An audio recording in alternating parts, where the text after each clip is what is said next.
This is our Forex blog for August 27th, 2012, and we're probably, most likely, if further testing goes well today, going to be releasing it today. There were some bugs on it on Friday that we had to fix over the weekend. This is our new currency meter, which has tweaked settings and also uses range-based data where our tools never did before. We use the ADX statistical trend tool off of the range bars, and we're also using the digital signal processing 5-period moving average shifted 2 bars to the right as a directional tool. It's very fast to identify new trends. And just like we always do, we want to sort these from strongest to weakest and weakest to strongest. And you can buy the strong ones versus the weak and sell the weak ones versus the strong. The more time frames that are in your favor, the better. The CAD, very strong right now and for most of the day. You can see the New Zealand was weak most of the day. The Australian was weak most of the day. So basically selling the Australian CAD.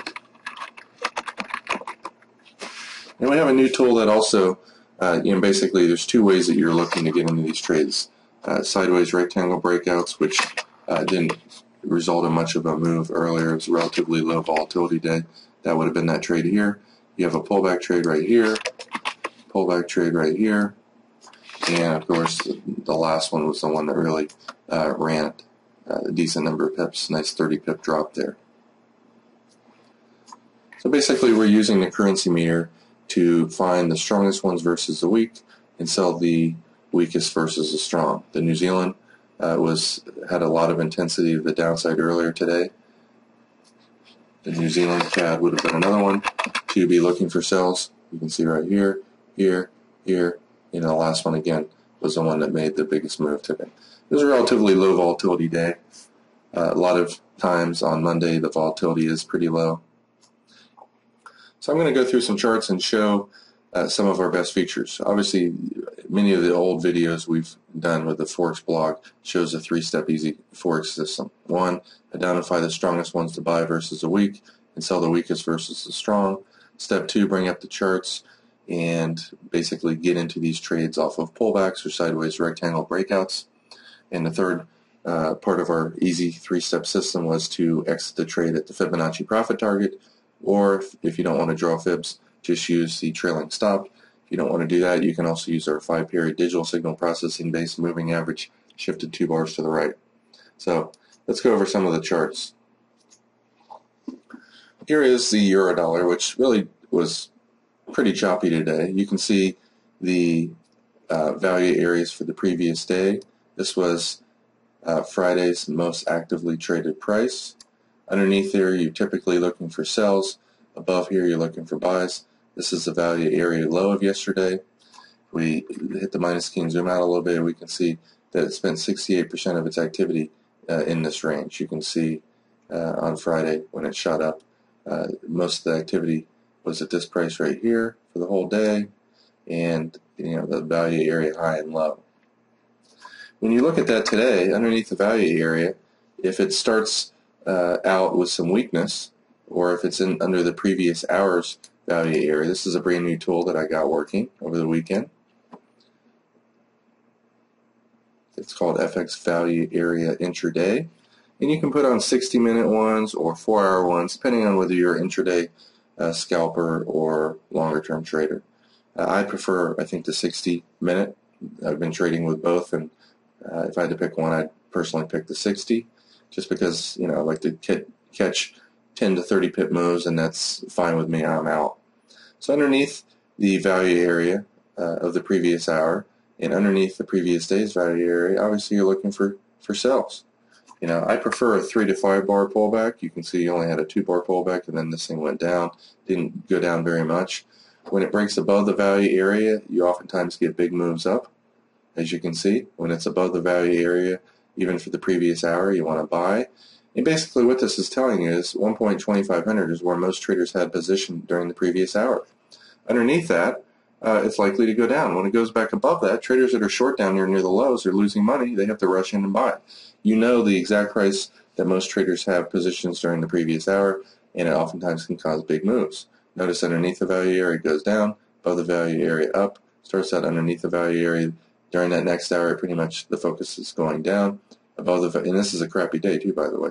Above the value area, it goes up. There's a 15 pip move. Breaks the value area right here, falls about 20 pips, 15 pips, and then it's kind of going sideways. Obviously, when it's just going sideways, you want to wait for a breakout below the bar's low or above the bar's high. Here's another one that has, a lot of choppy price action on it, but you can see above the value area it tends to go up, and of course it pulled back right here. If it had tried to go higher, you would. The next hour opens and it's already underneath the value area, so it's kind of risky to sell this far from the value area. It goes down, finds support at the weekly pivot, the whole number, previous day's low, goes back above the value area. You got a nice little 15 pip up move here. And I absolutely love this thing for scalping. I mean, if you lose 5-6 pips on one trade and make 15 on another, or if you lose on one trade and you do a little bit more lots on the next trade, let's say you lost 10 pips with one lot, right? You're down $100. Then you do 1.3 lots and you get 10 pips. Well, guess what? You just made 130 pips or $130. You're up $30 on the day. You're 50-50. You got the same number of pips for each trade, but you had a little bit bigger lots on the second trade. Any method you find that generally works, 50 to 80% of the time, or rarely ever has 2 losing trades in a row, you can trade a little bit more lots on. So let's just say you started the day off. Keep in mind we're underneath the previous day's value area, so we primarily want to focus on sells. So it starts the day off. There's really not much momentum. I don't think I would have bought this. Came up to the monthly pivot level right here, and then came back underneath Friday's value area. This is a decent place to go short, and then it falls. It comes down in double bottoms right where it was earlier. Can't go lower. It doesn't have that much weakness. Goes above the value area. Nice little quick scalp here. You made maybe 8 to 10, 12 pips. Now, obviously, we're focusing on the sells. It goes up a little bit more. Can't really go above this high. Finds resistance at the previous day's value area. Breaks down right here, and you make a quick 10 pips. Now, because it made a lower low right here, I'm not going to be buying right here. I probably, because of the low volatility, I'm done for the day. But if you found it returned to the hourly moving average right here, couldn't get above it, had no strength at all, you might have made 10 pips scalping it. But obviously, you're focusing on selling this. Here's the euro yen. Obviously, the Friday's value area is 98.63. This is where most trading activity for the day happened. Upper value area, lower value area. And then here's the previous week's value area low. If you get a breakdown from there, typically you get some big moves. When currencies are stuck between the weekly and daily value areas, you're very likely to get choppy trade. But again, we're underneath Friday's average price and the last week's average price, so we preferred to sell. This went up and found resistance right here, but it had a little bit of strength. If you had sold right here when it broke down underneath this value area, if the market opens up underneath the value area, it doesn't really count as a sell. When it goes above it and then back down, that's a sell. You might have had 10 pips there. I would not have bought this right here because it didn't have that much room to run. Just like driving on LA freeways during rush hour, you're going to be going 2 to 5 miles an hour. It's not worth driving during that time if you can drive, at 10 or 11 o'clock at night. Same thing with trading. You don't want to buy here knowing that you're going to get into a traffic jam. There's major resistance above it where there's likely to be some selling. And here we had a false breakout. There was some strength. If you bought that right here when the market went up, you move your stop pretty much to break even. Once it goes 8 to 10 pips your way, and you would have got stopped out at break even. It's a false breakout. Comes back underneath the value area. It's a pretty decent place to sell because the next support area is right here at 48. If you can sell this at 61, you might be able to make 10 pips while risking 8 or 9. As far as this currency today, it's very choppy. This is a currency that you probably want to totally avoid today because it's just stuck in between 2 major resistance areas. First of all, I do Fibonacci analysis every night and show you Fibonacci retracement areas. This was a Fibonacci area. This is a Fibonacci area. This is the most actively traded price for the previous day. It's likely to be a major resistance area, and it is. You have the previous week's value area low there, the monthly pivot, previous week's low. previous day's low, and a fib area right here. So until it really breaks above or below these areas, you're likely to have very choppy trading, and of course you do. So you can very easily avoid currencies that are almost guaranteed to be crappy trading when they're stuck between all these areas of support resistance. Let's finish today's blog because today was a pretty crappy trading day. Getting back to the currency meter.